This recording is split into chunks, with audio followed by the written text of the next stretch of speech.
की सम्राट अशोकाची जयंती ही नेमकी कुठे झाली, कोणत्या तारखेला झाली याच्याविषयी इतिहासामध्ये नोंदी. बुद्धिस्ट पाठशाळा आणि उद्घोष मैत्री संघ media partner the news India 7 च्या वतीने कणबीर हरिदासजी आवळे स्मृती परिसर, आवळे बाबू चौक, नागपूर येथे दर शनिवारी सकाळी ठीक 8 वाजता बौद्धिक कार्यशाळेचे आयोजन केले जाते. आज शनिवार दिनांक 5 एप्रिल 2025 सम्राट अशोक आणि त्याची शासन व्यवस्था यावर समता सैनिक दलाचे बौद्धिक मार्गदर्शक प्रदीप गायकवाड यांनी सम्राट अशोक आणि त्याची शासन व्यवस्थेवर मार्गदर्शन केले. त्यांनी सम्राट अशोकाच्या शिलालेखात कोरून ठेवले आहे की माझ्या शासन व्यवस्थेमध्ये राजा आपल्या पोटच्या मुलांवर, परिवारातील लोकांवर प्रेम करतो, त्याच पद्धतीने जनतेच्या सुरक्षेसाठी सुखदुःखाच्या बाबतीत काळजी घ्यावी. आवळेबाबू परिसरात दरदिवशी लोक जमतात आणि व्यायाम, गप्पा सोबत समाजातील प्रश्नांवर चर्चा केली जाते. दर शनिवारी सकाळी ठीक 8 वाजता कणबीर हरिदासजी आवळे स्मृती परिसर, आवळेबाबू चौक, नागपूर येथे समाजातील विचारवंतांना आमंत्रित करून बौद्धिक चर्चा घडवली जाते, ज्यामुळे वैचारिक वातावरण समाजामध्ये निर्माण करण्याचा अल्पशा प्रयत्न बुद्धिस्ट पाठशाळा आणि उद्घोष मैत्री संघ करत आहेत. मी प्रस्तुतकर्ती सायली देशमुख, रिपोर्टर संजय फुलझिले, संपादक बुद्धिस्ट पाठशाळा आणि आमचे सहयोगी Rajesh Meshram the news India 7 करिता. चला तर ऐकूया आजच्या विषयावर प्रदीप गायकवाड यांना. तुम्ही खरोखरच अभिनंदनास पात्र आहात, कारण की तुमच्या अथक प्रयत्नांनी एक फार मोठा उपक्रम होता तो यशस्वी झाला आणि त्याकरता तुम्ही सर्व त्याकरता अभिनंदनास पात्र आहात. दुसरा मुद्दा असा की आता अशोक जयंतीचा जो मुद्दा आहे तो एक या गेल्या आठवड्यामध्ये अनेक महत्त्वपूर्ण घडामोडी घडल्या. पहिल्यांदा जसं आपण म्हणू आपल्या इकडे अत्यंत शांततेनं आणि पावसाचा हे असताना सुद्धा शांती मार्गाने निघाला. देशामध्ये वक्फ बिल जे आहे ते अत्यंत वाजवी ठरलं आणि लोकसभेमध्ये आणि राज्यसभेमध्ये अत्यंत मध्यरात्रीपर्यंत 1 वाजेपर्यंत 1:30-2 वाजेपर्यंत त्यावर चर्चा झाली आणि तो अत्यंत गाजत असलेला मुद्दा आहे. सध्या तरी त्या बोर्डाचा जो मुद्दा होता तो अत्यंत गाजतो आहे. त्याच प्रकारे देशामध्ये अनेक घडामोडी घडल्या. दुसरं असं मी गेल्या असा आठवड्याभर नागपुरात आणि बाहेर आमचे अनेक कार्यक्रम होते. एक विशेष उल्लेखनीय बाब, मी नांदेडला गेलो होतो आणि नांदेडला तिथल्या महाविहार समितीने एक मोठा कार्यक्रम आयोजित केला होता. त्यांनी मानेसाहेबांना, सुरेश मानेंना निमंत्रित केलं होतं. महाविनीच्या प्रश्नावर मला वर्गीकरण आणि बजेट या मुद्द्यावर निमंत्रित केलं होतं. नांदेडचे फार जुने कार्यकर्ते आहेत, बहुतेक आपण नाव ऐकलं असेल, सुरेश गायकवाड अध्यक्ष होते. अत्यंत चांगला प्रतिसाद मिळाला आणि त्यावेळेस मानेसाहेबांसोबत माझ्या काही मौलिक स्वरूपाच्या चर्चा पण झाली. तर मानेसाहेब आता बहुजन समाज पार्टीचे महासचिव होते. त्यानंतर त्यांनी स्वतंत्र पक्ष काढला आणि मला कमीत कमी एक संधी मिळाली. आम्ही गव्हर्नमेंट रेस्ट हाऊसमध्ये सोबत होतो. सायंकाळी 5-6 तास सोबत होतो. कार्यक्रमाला होतो पण 5-6 तास आम्ही सुरुवातीला सोबत होतो. त्यामुळे त्यांचाही दृष्टिकोन जाणून घ्यायचा प्रयत्न मला म्हणजे बिफोर फ्लाईट. आता त्यावेळेस हे जे आपण कॅलेंडर वापरतो ज्याला आपण भारतीय कॅलेंडर म्हणतो, चैत्र, वैशाख, ज्येष्ठ, आषाढ, श्रावण, भाद्रपद, मार्गशीर्ष वगैरे जे आपण भारतीय कॅलेंडर वापरतो हे कॅलेंडर त्या काळी चालायचं आणि ते चंद्रावर आधारित होतं. आणि हे जे कॅलेंडर आहे जे आता आपण वाटतो जानेवारी फेब्रुवारी, हे सूर्यावर आधारित आहे. याविषयी आपण बरीच डिबेट केली आहे, तरी चर्चा करता येईल किंवा नेमक्या काय फरक. आता होतं कसं, त्या काळातल्या ज्या तारखा आहेत त्या चंद्रावर आधारित होत्या. जसं तथागताचा जन्म आपण वैशाख पौर्णिमेला समजतो. मग आहे वैशाख पौर्णिमेला, जरी वैशाख पौर्णिमा मे महिन्यात येत असली, कधी 2 तारखेला आहे, कधी 5 तारखेला आहे, पण अशी तारीख नाही नक्की करता कारण की पौर्णिमा आहे. तर आता अडचण अशी होते की सम्राट अशोकाची जयंती ही नेमकी कुठे झाली, कोणत्या तारखेला झाली याच्याविषयी इतिहासामध्ये नोंदी नाहीये की नेमके याच तारखेला, याच दिवशी, या तिथीला अशोकाचा जन्म झाला असं नाही, कारण की आपल्याकडे इतिहास सांभाळून ठेवण्याची पद्धत नाही. दुसरा एक खूळ आहे. आता तथागताचा वैशाख पौर्णिमा म्हटल्यामुळं उठाय झालाच, पण तथागताच्या बाबतीत निर्विवादपणे आपण म्हणू शकतो की वैशाख पौर्णिमा हे इतकं प्रचलित आहे की त्यामुळे आपल्याला बुद्ध जयंती कळते. अशोकाच्या बाबतीत तसं नव्हतं. अजून एक दुसरा गोळ आहे. तो गोळ आहे जयंती म्हणजे काय. जयंती म्हणजे काय, हा जयंती म्हणजे जन्मदिवस की जयंती म्हणजे विजय दिवस. आता आपल्याकडे सरसकटपणे आजच्या काळामध्ये आपण जयंती हा शब्द म्हणजे जन्मदिवस घेतो, कारण बर्थडेचं जे कल्चर आपल्याकडे आलेलं आहे त्या बर्थडे कल्चरमुळे आपण जयंती म्हणजे घेतो. पण जयंती म्हणजे जन्मदिवसच असेल असं निश्चित नाही. आता आम्ही कॅलेंडर काढतो, जेव्हा आम्ही कॅलेंडर काढतो तेव्हा आमच्यासमोर अनेक अडचणी येतात आणि की धम्मचक्र प्रवर्तन दिवस हा 14 ऑक्टोबर पाळायचा की विजयादशमीला पाळायचा. आता हा प्रश्न नेहमी येतो. काही लोकांचा आग्रह सुरू आहे 14 ऑक्टोबरला आपण धम्मचक्र प्रवर्तन दिवस पाळला पाहिजे. काही मुलांचं म्हणणं असते की नाही, बाबासाहेबांनी लिहून ठेवला विजयादशमी दसरा तर आपण त्या दिवशी पाळतो. आता याच्यामध्ये जेव्हा मी कॅलेंडर जेव्हा बघतो ते एक मोठी इंटरेस्टिंग गोष्ट आहे. तर इकडे बघा, तुम्ही जवळ बसले की मला जरा थोडंसं आम्ही आता अनेक वर्षांपासून आम्ही कॅलेंडर काढतो. तर आम्ही जेव्हा हिंदू कॅलेंडरमध्ये म्हणजे विशेषतः त्यांना हिंदू म्हणण्यापेक्षा जे पंचांग असतात, आता काल निर्णय तुम्हाला सगळ्यात हे माहिती की पंचांगावर आधारित एक कॅलेंडर आहे काल निर्णय. तसे तर खूप टिळक कॅलेंडर पासून अनेक कॅलेंडर पण इथं आहे. तिथं आम्हाला पूर्वी काय आढळायचं, पूर्वी आम्हाला असं आढळायचं किंवा दसऱ्याच्या किंवा विजयादशमीच्या दिवशी तिथे एक अक्षर लिहून असायचं बुद्ध जयंती. आता आमचं मोठं आता येत बहुतेक हिंदू कॅलेंडर तुम्ही काल निर्णय जर बघाल तर तुम्हाला विजयादशमीच्या दिवशी बुद्ध जयंती हा शब्द दिसतो. आणि आतापासून नव्हे, 1956च्या आधीपासून ज्यावेळेस आपण बौद्ध नव्हतो त्यावेळेस जे हिंदू कॅलेंडर आहे, पंचांगावर आधारित कॅलेंडर आहे, त्याच्यामध्ये विजयादशमीच्या दिवशी बुद्ध जयंती हा शब्द आहे. आता आम्ही त्या खोलात गेलो, मी माणूसची चर्चा केली होती. असं का? त्याचं कारण असं आहे की आपण विजयादशमीला अजून एक शब्द वापरतो, अशोक विजयादशमी हा शब्द वापरतो. अशोक विजयादशमी असा शब्द वापरतो आणि ह्या विजयादशमीच्या दिवसाला अशोकाशी जोडतो, ज्यांची आज जयंती. आता अडचण कशी होते मग विजयादशमीला, अशोक विजयादशमी हिंदूंची मायथॉलॉजी काय ते बाजूला ठेवतो, आपला संबंध नाही. पण अशोक दशमी म्हणजे विजयादशमीला अशोक विजयादशमी किंवा बुद्ध जयंती, अशोक विजयादशमी असं नाव तर बौद्ध कल्चरमध्ये आहे, पण त्यांच्या कल्चरमध्ये बुद्ध जयंती. तर काही घडतं असावं की ज्यामुळं बुद्धाचा जय जयकार झाला. तथागत कदाचित अशोकाने या दिवशी तथागताचा धर्म स्वीकारला असेल किंवा काहीतरी असेल की ज्याच्यामुळे त्यामुळे जयंती हा जो शब्द आहे हा शब्दामुळं अनेक भ्रम निर्माण होतात. आणि आजचं जे बर्थडे कल्चर आहे त्याच्यामध्ये जयंती शब्द बसत नाही. जयंती हा शब्द अनेक अर्थाने जुन्या काळात ज्या दिवशी विजय मिळाला, ज्या दिवशी काहीतरी वेगळं घडलं त्या अर्थाने सुद्धा वापरला जातो. आणि त्यामुळे अशोक जयंती नेमकी कोणत्या तारखेला आहे हे थोडंसं कोडं होतं. आणि त्यामुळं त्याला पारंपरिक या आजच्या आपल्या जे कॅलेंडर आपण वापरतो, रोमन कॅलेंडर म्हणा किंवा इंग्रजी कॅलेंडर जे आपण वापरतो त्याच्यानुसार तारीख निर्धारण करण्यामध्ये त्रास होता.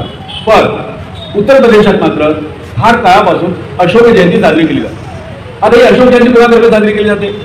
ही अशोक जयंती मौर्य लोकांकडून साजरी केली जाते. तुम्हाला कल्पना असेल की मौर्य आडनावाची बरीच मंडळी, 2-3 आडनाव आहेत. आपण महाराष्ट्रातली मंडळी, आता आपल्या इकडे थोडंसं टीका करत नाही, पण आपण एका महारी शब्दाच्या पलीकडे आपण जात नाही. पण तिकडे 3-4 कम्युनिटीज अशा आहेत की ज्या पारंपरिक स्वतःला बौद्ध समजतात. मौर्य आहे जे अशोकाच्या वंशाचे आहे, कुशवा आहे, कोरी कुशवा हे स्वतःला तथागताच्या शाक्य वंशाचे समजतात. कोरी कुशवा म्हणजे आम्ही जे कुशवा आहोत ते शाक्यवंशी आहोत, आम्ही तथागताच्या वंशाचे आहोत, अशा धारणेमुळं तिथं काही लोक, मौर्य लोक, कुशवा लोक, हे लोक बौद्ध धर्माचे अनुयायी. काय झालं, माझ्या म्हणजे आम्ही जेव्हा बुद्धांचा धर्म साधारणपणे 1980च्या दशकात जेव्हा बुद्धांचा धर्माचा प्रचार प्रसार सुरू केला आणि तेव्हा तुम्हाला कल्पना आहे की बुद्धांचा धर्म हा घरोघर पोहोचवण्यामध्ये आमचाही थोडासा खालीचा वाटा आहे. मला जेव्हा बुद्धांचा धर्म आम्ही जेव्हा सर्क्युलेट केलं पहिल्यांदा, आम्ही इथून दिल्लीपासून तर संपूर्ण बुद्धांचा धर्माचा जो प्रचार प्रसार झाला आहे त्याच्यामध्ये आमचा थोडासा हिस्सा आहे. कायद्याची अभ्यास घ्यायचे, कायद्याचे त्याला समजा आपल्या इथे प्रॅक्टिस करतात हायकोर्टात, आणि तुम्हाला त्यांची पार्श्वभूमी माहिती आहे की ते लॉ कॉलेजला त्यांनी निभाव करून सुद्धा त्यांनी काम केलेलं आहे. तर ती मला संधी मिळाली. त्यानंतर मनीष नगर आणि अजून नागपुरात जे धर्मसंकोचित जातात तिथेही, म्हणजे हा जो पुन्हा आठवडा आहे या चर्चेतून गेला. आणि त्याच्यामध्ये एक महत्त्वाची घटना अशी घडली की कदाचित तुम्हाला कल्पना असेल की गुरुवारी बहिष्कृत भारत, डॉक्टर बाबासाहेब आंबेडकरांचं जे पाक्षिक पेपर चालायचं बहिष्कृत भारत, त्याचा सुद्धा ज्याला वर्धापन दिवस होता, तो एक महत्त्वाचा दिवस होता. आता अनेक असे महत्त्वाचे दिवस आपण पाळतो. आता अशोकाच्या जयंतीविषयी आपण बोलतो. अशोकाची जयंती आजपर्यंत आपल्या इकडे पाळली जात नव्हती. अशोकाची जयंती मुख्यत्वे ही उत्तर प्रदेशात पाळली जाते. मला बरेचसे संदर्भ लक्षात आहेत. उत्तर प्रदेशामध्ये सम्राट अशोकाची जयंती पाळली जायची. आपल्या महाराष्ट्रात सम्राट अशोकाची जयंती गेल्या काही दिवसांपासून पाळली जाते. आणि मला आठवते की माझे मित्र आहेत गिडा म्हणून, ज्यांनी लेनिन संवर्धन समिती चालवली होती, त्यांनी आग्रह केला होता की महाराष्ट्रात ही अशोक जयंती साजरी केली जाते. आता अशोक जयंती साजरी न करण्याचे कारण काय? आपल्या महाराष्ट्रात काय झालं की आपल्या इकडे हे जेवढे महापुरुष आहेत यांच्या हे ज्याला क्राइस्ट, ज्याला बीसी म्हणतात, एडी आणि बीसी अशी कालगणना करण्याच्या 2 पद्धती आहेत. बीसी म्हणजे बिफोर क्राइस्ट, आणि हे जे आपण कॅलेंडर वापरतो ते असं समजलं जाते की येशू ख्रिस्ताच्या जन्मापासून तो जो दिवस आहे तेव्हापासून मोजलं जाते, आणि 80 डोमेन किंवा 80 म्हणून त्याला अशा प्रकारे मोजलं जातं. आता ही जी मंडळी आहे, अशोक आहे किंवा तथागत आहेत, यांचा जन्म हा क्राइस्टच्या पूर्वी झालेला आहे, येशू ख्रिस्ताच्या आधी झालेला आहे. त्यामुळे कालखंडामध्ये यांचा उल्लेख असा अशी आपली मागणी. आणि दुसरी मागणी अशी कायदा पारित झाला की मुसलमानांच्या ट्रस्टमध्ये नॉन मुस्लिम सुद्धा असू शकते. अनेक बाबी आहेत, कधी आपण विचारांची चर्चा करू. आता याच्यावरून तुम्ही लक्षात घ्या की आपली लढाई किती कठीण आहे. आपली लढाई किती कठीण आहे आणि त्याचं कारण जे आहे ते राजकारण. आपण राजकीय दृष्ट्या थोडेसे अपयशी आहोत. का आहोत याच्यावर विचार करता येईल. बाळासाहेब मला आदर्श मिळाले. बसवासारख्या एका मोठ्या पक्षाचे महासचिव, राष्ट्रीय महासचिव होते. अनेक राज्याचे प्रभारी होते, केरळचे प्रभारी होते, अनेक राज्याचे प्रभारी होते. आणि जसं आता आपल्याला सांगतात राजकीय मंडळी की त्यांनी त्यांच्या काळात जेवढं काम केलं, कसं केलं, काय मिळवलं, यश मिळवलं ते सांगतात. त्यांनी पुढे चांगली व्याख्या केली. किंवा आपण राजकारणामध्ये म्हणजे पक्ष दृष्टिकोनातून नव्हे किंवा बहिणीविषयी किंवा यांच्याविषयी वाईट दृष्टीने नव्हे, त्यांनी एक वेगळी मीमांसा केली. काँग्रेसची, बीजेपीची आणि वेगवेगळ्या पक्षांची त्यांनी मीमांसा केली. आणि त्याच्यामध्ये त्यांनी काही कारण सांगितली किंवा कशामुळं आम्ही राजकीय दृष्ट्या कमकुवत आहोत. कांशीरामांचे सोबती होते, कांशीरामांचा फार आदर करतात, बहिणजीवरही कधीही जाहीर टीका करत नाही आणि विनंती करतात त्यांना सुद्धा की तुम्ही आमच्यावर व्यक्तिगत किंवा कोणत्या प्रकारची टीका करू नका, तुम्ही तुमचं काम करत समजत नाही. ज्यावेळेस त्यांनी जर विश्लेषण केलं की आपल्या राजकीय पक्षांचं आणि बाकीच्या राजकीय पक्षांचं, ते मला काही प्रमाणात आवडतं. कधी आपण त्यावर चर्चा करू. पण मी तुम्हाला एवढं नक्की सांगेन की आपल्या राजकीय दुरावस्थेमुळं बरेचसे जे आपले प्रश्न आहेत ना, ते प्रश्न सोडवायला अडचण नाही. पण त्यामुळं हतोत्साहित होण्याचं कारण नाही आहे, त्यामुळे इतकं काही निराश होण्याचं कारण नाही आहे. पण एवढी गोष्ट लक्षात ठेवा की जोपर्यंत आम्ही वैचारिक दृष्ट्या सुदृढ होणार नाही, विचाराच्या दृष्ट्या सुदृढ होणार नाही, तोपर्यंत आपल्याला सुवर्ण काढ. गेल्या रविवारी आपण थोडं डिस्कशन केलं होतं किंवा असं काय होतं की उत्तर भारतामध्ये बौद्ध धर्म स्वीकारण्याला सहजासहजी नकार का दिला जातो आणि त्यावर थोडी डिबेटही होते. आता तो डिबेट करणं आपला काही विषय नाही. आता मला हे सांगा की मौर्य एकेकाळी आपला एक पक्ष जेव्हा वाढला, उत्तर भारतात वाढला, त्याच्यामध्ये मौर्य, कोरी, कुशवाहा ही सगळी मंडळी आपल्यासोबत होती. आज आहे का ती? आज ती मंडळी नाही. काय कारण असावी? कदाचित जर आम्ही त्याच काळात मी मौर्यांच्या विहारांमध्ये गेलेलो, जर तुमच्यापैकी कोणाला इच्छा असेल एखादी मिनी बस काढा आणि त्याला उत्तर प्रदेशात मौर्यांच्या इकडे अशोकाची जयंती करतात, ते कोणत्या धर्माचं पालन करतात, त्यांची विहारं आहेत, आरती विहार आहेतच आहेत, पण मौर्यांची मोठी विहार आहे. काय आहे? आजही कधी उत्तर प्रदेशातून बरीचशी मंडळी आपल्या दीक्षाभूमीवर किंवा चैत्य भूमीवर येते, त्यांना विचार तुम्हाला सांगतील ते. त्यातले बरेचसे लोक कोरी आहेत, कुशवा आहेत, मौर्य आहेत. त्यांच्याशी आपण एकत्र जोडणार का? धर्माच्या आधारावर काही प्रयत्न केला जाऊ शकतो काय? काही आपलं असं धर्माचं ऐक्य होऊ शकतो यावरही आपण विचार केला पाहिजे. आता राजकीय बाबी या वेगळ्या असतात, धर्माच्या बाबी या वेगळ्या असतात, पण आपल्या इतिहासाला जर आपण समजलो तर आपल्याला ऐक्य होऊ शकतो. आता जे आता वक्फ झालं आणि बाकीचे जे प्रश्न झाले यावर आपण काहीतरी आपण विचार करतो. तोही प्रश्न महत्वाचा आहे की मुसलमानांचं स्वातंत्र्य, त्यांचं धर्म स्वातंत्र्य, यावर अनेक चर्चा दोन्ही बाजूने बोलतात. मुसलमानांच्या वक्फ बोर्डांवर नॉन मुस्लिम घेण्यात यावे अशा प्रकारचं रिझोल्युशन किंवा अशा प्रकारचा आता संसदेमध्ये एक प्रस्ताव आला, तो पास करणार. त्या प्रॉपर्टी उपाचा हक्क असावा याला आपण नंतर येतो. पण मुस्लिमांच्या ट्रस्टमध्ये नॉन मुस्लिम सुद्धा असतील अशा प्रकारचं प्रोव्हिजन झालं या सरकारने केलं. आणि तुमचा जो लढा आहे तो आहे की महाबोधी महाविहारचा जो ट्रस्ट आहे त्याच्यामध्ये बुद्धिस्टांशिवाय इतर लोक नसतात. आता हा विरोधाभास बौद्धांच्या ट्रस्टमध्ये नाही की मला सगळ्यात जास्त मी जर बुद्धांना हिंदीमध्ये, मराठीत नव्हे हिंदीमध्ये सर्क्युलेट केले असतील तर मी कोणाला केले? आपल्याकडे दोन समुदायांनी बौद्ध धर्माचा अंगीकार केलेला आहे. एक जी गुरुवर्ती जाटव समाजाची मंडळी होती, चर्मकार समाजाची मंडळी होती, त्यांची तुम्हाला कल्पना आहे. मी त्याच्याही पेक्षा बुद्धांचा धर्म हा मौर्य समाजामध्ये सर्क्युलेट केला आहे. एका जबलपूरच्या बुद्ध विहारामध्ये मी 500 बुद्धांना हिंदीच्या प्रती सर्क्युलेट केले आहेत. त्याच प्रकारे इलाहाबादमध्ये निरंतर अनेक वर्ष, साधारणपणे 5 वर्ष बुद्धांना धर्माचे पार्सल मी इलाहाबादला पाठवलेले आहे. प्रयागला जिथं आता हा मेळा झाला तिथं, आणि तेही मौर्यांमध्ये सगळे मौर्य होते. माझ्या लिस्टवर आहेत त्यात. आता अनेक कारणांमुळे संपर्क जरी कमी झाला असेल तरी मौर्य लोक बुद्धांचा धम्म हा ग्रंथ आवर्जून घ्यायचे. मग हे मौर्य कोण आहेत? तर हे मौर्य स्वतःला अशोकाचे वंश समजतात आणि ते अशोक जयंती साजरी करतात, आधीपासून करतात. आणि ती अशोक जयंती आपणही महाराष्ट्रात साजरी केली पाहिजे अशा प्रकारे एक विचार येऊन आता आपण हळूहळू ते ज्या दिवशी साजरी करतात त्या दिवशी आम्ही साजरी करू असा प्रकार पडत आहे. ही चांगली गोष्ट आहे. आता याच्यामुळे काय होते? अशोक जयंती साजरी केली पाहिजे. अशोक जयंती का साजरी करावी? अशोकाविषयी, सम्राट अशोकाविषयी आपल्यापैकी प्रत्येकाला सन्मान आहे. त्यामुळं अशोक जयंती, अशोकाने बौद्ध धर्माचा प्रचार प्रसार केला, आपल्या मुलाला मुलीला विदेशात सिलोनमध्ये, लंकेमध्ये पाठवलं, जगामध्ये सर्वत्र धर्मप्रचारक पाठवले. या सगळ्या गोष्टी आपल्याला माहिती, याच्यात काही नवीन नाही. आता महाराष्ट्रामध्ये आता मला असं वाटेल मी त्याविषयी बोलत नाही, पण कदाचित त्याला पक्ष दृष्टिकोनातून घेतलं नाही तर आम्ही सम्राट अशोकाचा भारत आम्ही उभारू अशा प्रकारे घोषणा आपल्याकडे केल्या जातात. तर त्याच्यामुळे आपल्याला यश मिळणार नाही. मला असं वाटते की आता हे एक पुस्तक मी छापलं होतं अशोक चरित्र म्हणून अत्यंत, हे फार जुनं पुस्तक आहे, ते मी रिपीट केलं. तर जर समजा अशोकाविषयी अशोकाच्या राज्यव्यवस्थेविषयी अधिक काही जाणून घ्यायचं असेल हे पुस्तक तुम्ही अवश्य घ्या. आता आपले महेंद्र कौशल्याला तुम्ही ओळखता, त्यांनी एक डिझर्टेशन सादर केलं होतं, सम्राट अशोकाच्या अभिलेखात वर्णित लोकशाही मूल्यांचा भारतीय संविधानावर प्रभाव.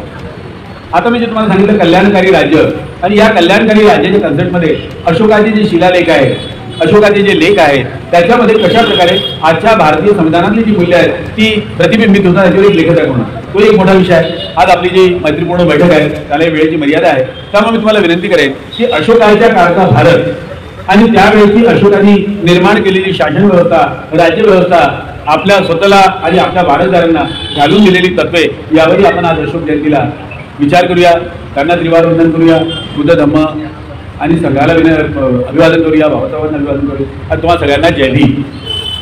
तिथून ते स्थलांतरित झाले. उत्तर प्रदेशातून पहिल्यांदा जे स्थलांतरित झालं त्याला विंध्य पर्वत ओलांडणं म्हणतात, म्हणजे विंध्याच्या इकडे आहे.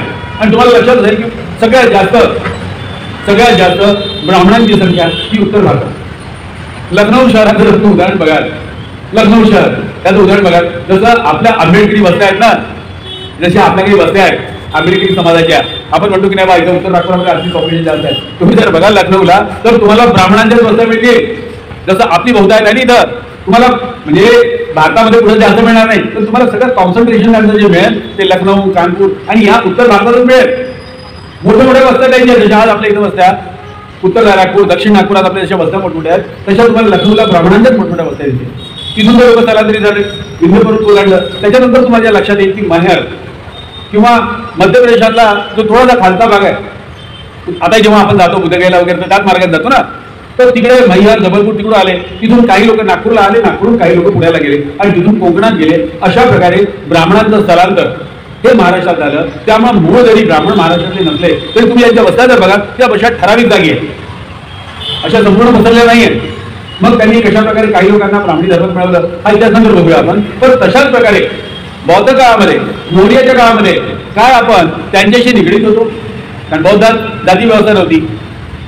त्यावेळेस या अशा प्रकारचा स्थलांतर होऊन या ज्या महाराजांचा इतिहास जो बाकी कुठेही सापडत नाही तो फक्त नागवंशात सापडतो, तो काय मौर्य वंशातही सापडू शकतो. आपल्या इतिहासकारांनी अशा प्रकारे संशोधन केलं नाही, त्यामुळे तिथं अधिकृत रीतीनं असा भाग मी म्हणणार नाही. पण एक शक्यता जरूर आहे, जर अशोकाच्या काळात बुद्ध धर्म सर्वत्र होता आणि महाराष्ट्रातला अनुसूचित जातीचा महार हा अनुसूचित जातीचा म्हणून जो संबोधला गेला तो फक्त एकाच गोष्टीमुळे, कारण तो बौद्ध धर्मीय संप्रदाय असताना सुद्धा त्यांनी आपसामध्ये संबंध ठेवताना अशा प्रकारची पथ्य पाळली हे अशोकाच्या आज्ञेत. आणि या आज्ञा दगडावर कोरल्या असल्यामुळं एक महत्वाची बाब अशी झाली की आतापर्यंत एकही राजा ज्यांनी अशा प्रकारच्या राज्यांना दिल्या असतील असं नाही. एवढंच नसून खूप आहे, अजून पुढे एक सांगतो. आता आपल्याकडे नेहमी दोन राज्यांमध्ये युद्ध होता, भारत पाकिस्तानचं युद्ध होतं. अशोक राजा फार मोठा होता, सम्राट. पहिला भारतातला जो आहे सम्राट पहिला अशोक, दुसरा अकबर. या दोनच लोकांना आपल्या भारतीय भाषेमध्ये सम्राट मानले जाते. तिसरा आपल्याकडे सम्राट नाही. सम्राट अशोक आहे आणि सम्राट अकबर आहे. आता सम्राट अशोकाचा राज्य मोठं होतं, कलिंग जिंकलं, सगळं जिंकलं आणि त्याच्यामुळे बाजूच्या आसपासचे राजे हे भयभीत व्हायचे की बाबा आता अशोकाचं एवढं मोठं राज्य आहे, हा आमच्यावरही स्वाऱ्या करेल, आम्हाला जिंकेल. अशोकाची एक आज्ञाच्या पुस्तकात जर तुम्ही बघाल तुम्हाला आश्चर्य वाटेल, त्याच्या एका दगडावर करून ठेवलाय, हे माझ्या आसपासच्या राज्यांनो, हे माझ्या आसपासच्या राजांनो, तुम्ही माझं भय धरू नका, माझं भय धरू नका. मी तुमच्यावर राज्यांवर स्वारी करून तुम्हाला जिंकेल याविषयी भय धरू नका. तुम्ही शांततेनं आणि न्यायाने राज्य करा. मी तुमच्यावर स्वारी करेन असं भय धरू नका. मी तुमच्या सार्वभौमिकतेचा आदर करेन, तुम्ही माझ्या सार्वभौमिकतेचा आदर करावा. अशा प्रकारची राजांना की माझं भय धरू नका, हे माझ्या आसपासच्या राज्यांनो तुम्ही माझं भय धरू नका अशी राजांना लिहिणारा हा फक्त एकमेव अशोक आहे.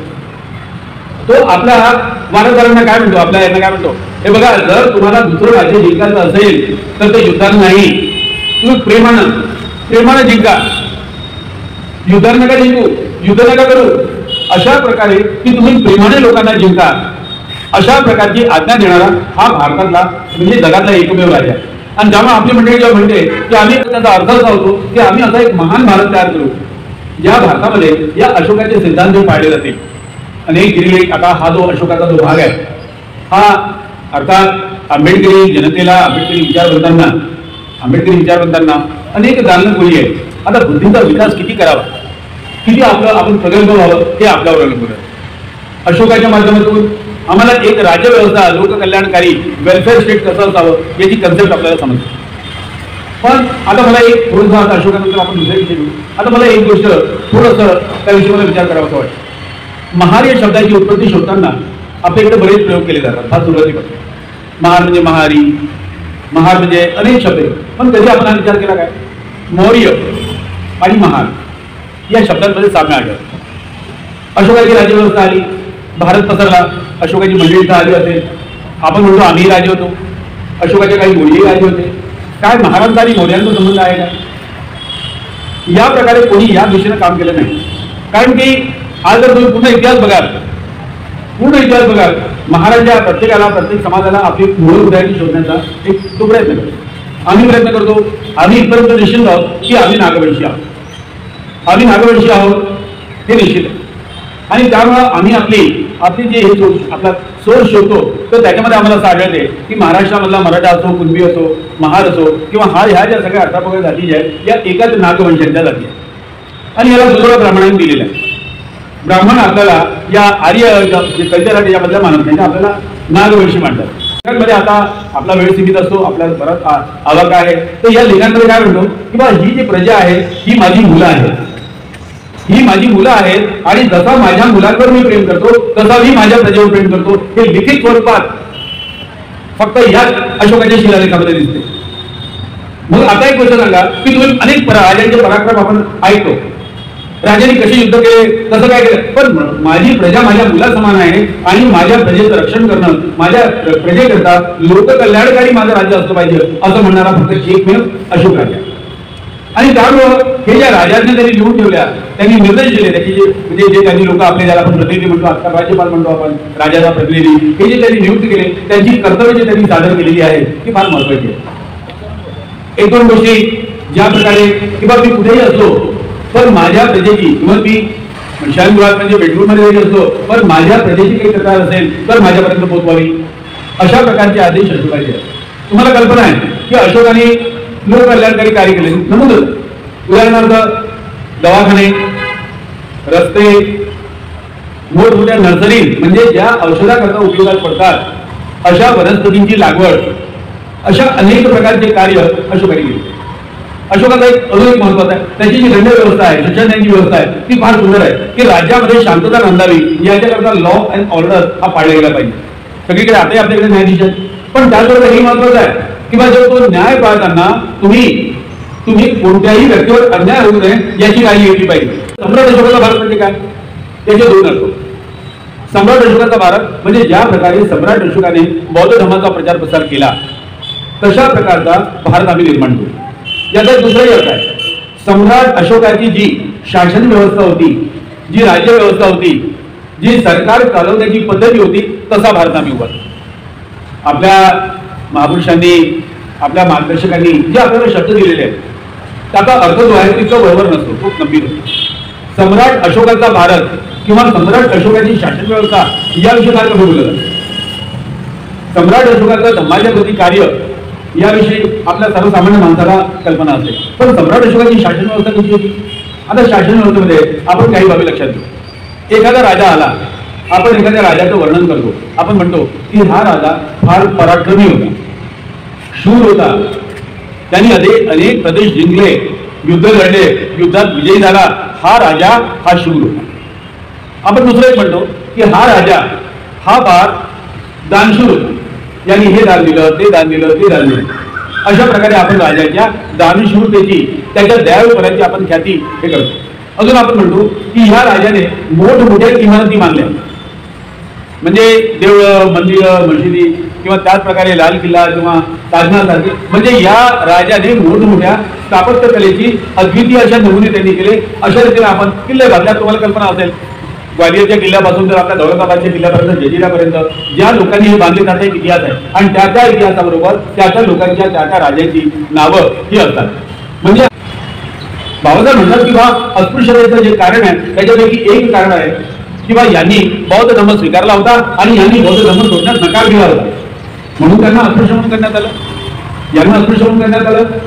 आणि मग आपण पुढे जाऊ तर याच गोष्टीचा याला दुजोरा विठ्ठल रामजी शिंदे देतात. भारतीय अस्पृश्यतेच्या प्रश्नामध्ये जे अनेक कारणं दिलेली आहेत शिंदेनी, त्याच्यामध्ये प्रमुख कारण आहे की हे जे लोक पूर्वी राजे होते, जे लोक जिंकले गेले ते बौद्ध होते, त्यांनी बौद्ध धर्म सोडला नाही आणि त्यांनी ब्राह्मणी धर्माला स्वीकारलं आहे म्हणून अस्पृश्य करण्यात आलं. अशा प्रकारची एक मीमांसा गुरुवरही करतात, बाबासाहेबही करतात. आणि त्यामुळे मग आपल्याला असा विचार करावा लागतो की जर समजा आम्ही बौद्ध होतो, बौद्ध धर्म आम्ही सोडला नाही म्हणून आम्हाला अस्पृश्यता लादण्यात आली, मग काय आमच्यात सहसंबंध असू शकतील? हा अभ्यासाचा विषय आहे. या दिशेने अभ्यास झाला नाही की भारतामध्ये बुद्धिझम आम्ही स्वीकारला होता, बुद्धिझम सोडल्यामुळं कशा प्रकारे आम्हाला अस्पृश्य करण्यात आलं, या दोन महापुरुषाशिवाय अजूनपर्यंत याविषयी विशेष संशोधन हे झालं नाही. आणि त्याच्यामध्ये झालं काय, त्या उपट सुभपणा हा चंद्रचूडचा ज्याच्यामध्ये तो म्हणतो की बा या शेड्यूल कास्टला वेगवेगळ्या प्रकारची वागणूक मिळते म्हणून हे वेगवेगळे.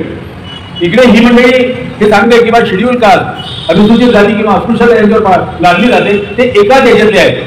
आणि दुसऱ्या बाजूला हा प्रकार, त्यामुळे मी हे एक आपण इतिहासाच्या बाबतीत असे ठोस आपल्याला पुरावे नसल्यामुळं आपण त्यावेळेवर भाष्य करणं ही अतिशयोक्ती. त्यामुळे मला असं वाटतं की अशोकाची जयंती जेव्हा आपण साजरी करतो किंवा केली जाईल, त्याच्यानंतर पुढे मोठ्या प्रमाणात केली जाईल, त्यावेळेस आपण अशोक म्हणजे आपले जे महापुरुष आपले नेते जे म्हणायचे मला अशोकाच्या काळचा भारत निर्माण करायचा आहे, अशोक त्याचा अर्थ असा आहे की आम्हाला अशोकाची राज्यव्यवस्था ही अभिप्रेत आहे. शिक्षा त्या काळात कमी झाली होती, अशोकाच्या काळामध्ये संपलेली नव्हती, कमी होती, पण त्याच्यामध्ये एखादा देहदंडाची शिक्षा दिली तरी त्याला किमान त्याच्यात बचावा करता 3 दिवस अधिक द्यावे असंही करून ठेवलेले. न्यायव्यवस्थेविषयी अशोकांनी अनेक बाबी मांडलेल्या आहेत.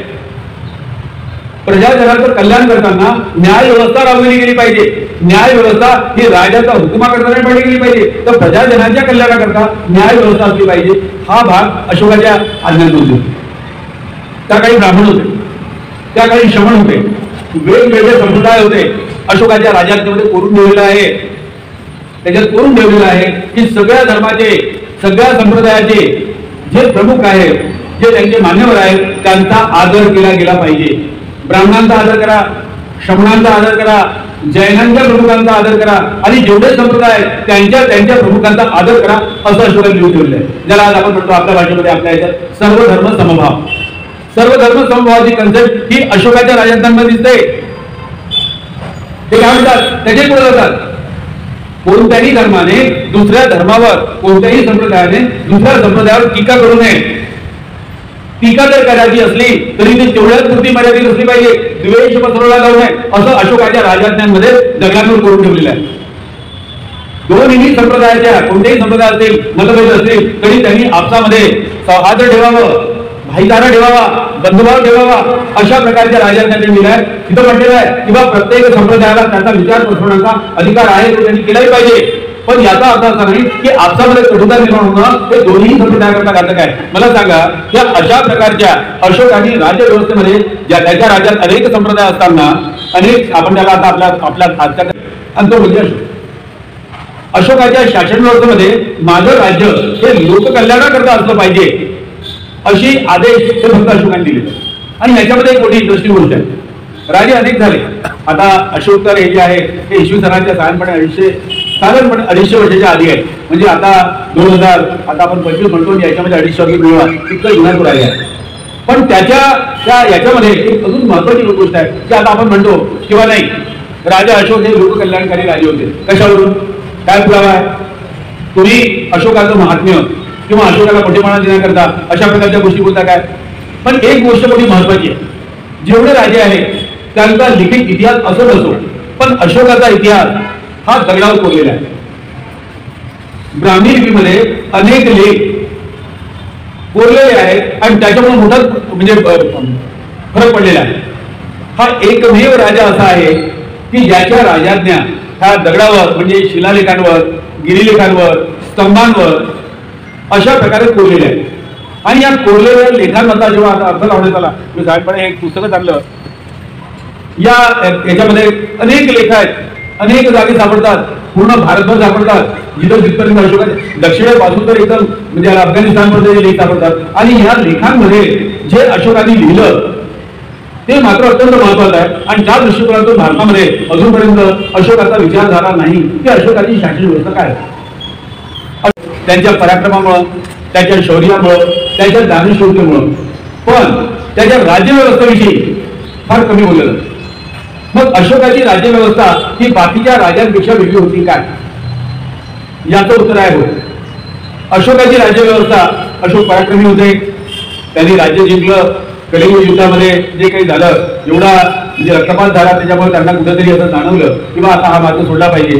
हा एक भाग आहे. आणि अशोकाच्या काळात आपल्या भारतातच नव्हे तर भारताचा मोठा विभाग तिकडे काबूल कंदाहार पर्यंत अशोकाचं राज्य पसरलं होतं. अफगाणिस्तानचं होतं. तर त्यामुळे काय होते की अशोकाची राज्यव्यवस्था कशी होती हा एक मोठा फरक. राजेशाहीमध्ये राजा अमाप पैसा गोळा करतो, जनतेचा पैसा गोळा करतो आणि त्याच्यावर मोठमोठे ऐश्वर्य असते, बिल्डिंगा, त्याच्या स्वतःचा तो करतो. पण राज्य किंवा राजा हा लोकांच्या कल्याणाकरता आहे.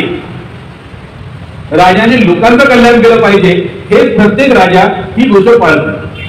काही राजे अर्थातच लोक कल्याणकारी असतात, पण ते लोकांचं कल्याण करतात ते दुजुमी कारण म्हणून की ठीक आहे बाबा, आता मला एवढं ऐश्वर्य मिळालं की राज्य जिंकलं, लोकांचंही कल्याण केलं पाहिजे. पण लोकांचं कल्याण करणं हे राजाचं उद्देश असला पाहिजे. असा राज्यात पूर्ण जगामध्ये असे राज्य मिळत नाही. तुम्ही पूर्ण राज्याचे इतिहास बघा तर माझं राज्य हे लोकांच्या कल्याणाकरता आहे.